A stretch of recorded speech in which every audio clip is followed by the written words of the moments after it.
দীর্ঘদিন ধরে চলে আসা অন্যায় একটি পারিবারিক সম্পত্তিতে পরিণত করা একটি রাজনৈতিক দল ১৩৫ বছরের উপর ধরে চলছে।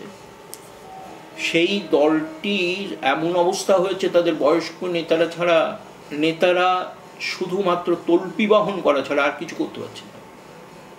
আর একেবারেই অপগণ্ড, কিছু জানেন না এরকম ধরনের লোকজন তারা সেই দলের নেতায় রূপান্তরিত হয়েছে।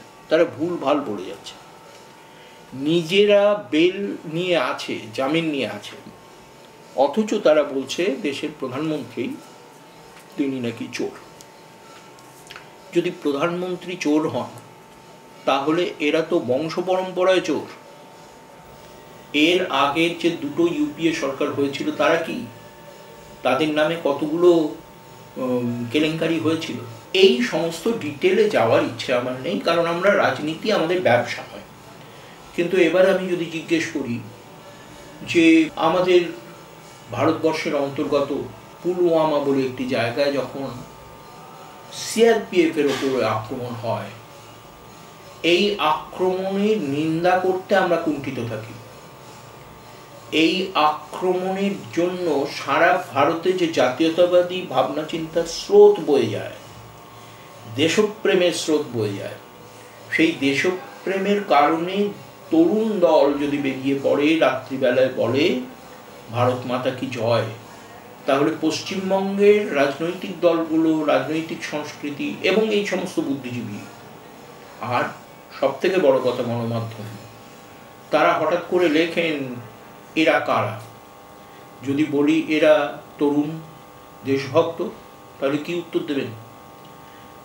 আর এই রাজনৈতিক দলগুলো এই ঘটনার জন্য তেমন উত্তেজিত হয় না, কিন্তু এই ঘটনার প্রতিক্রিয়া যখন হয়, যখন বালাকোট নামে জায়গায়, যেখানে পাহাড়ি এলাকায় এই সন্ত্রাসবাদীদের প্রশিক্ষণ শিবির চলত, সেইখানে বোমা মারা হয় এবং সেই বোমা মেরে ফিরে আসে আমাদের বীর জওয়ানরা, তখন আমাদের দেশের রাজনৈতিক দলগুলো বেশিরভাগ ২১টা না ২২টা তাদের নাম, তারা সবাই বলতে শুরু করে যে কতজনকে মেরে এসেছো, ওখানে গাছপালা ছাড়া আর কাকে কাকে মেরেছো, ইত্যাদি কথা তারা বলতে থাকে। এবং তাদের সেই কথাগুলো পাকিস্তানে কিন্তু উৎসাহের সঙ্গে উপস্থাপিত করা হয় সেখানকার টেলিভিশন চ্যানেলগুলোতে। রাজনীতি কী ধরনের দেউলিয়াপনায় পৌঁছেছে তার প্রমাণ এর থেকে বেশি আর দেওয়ার রুচি হয় না।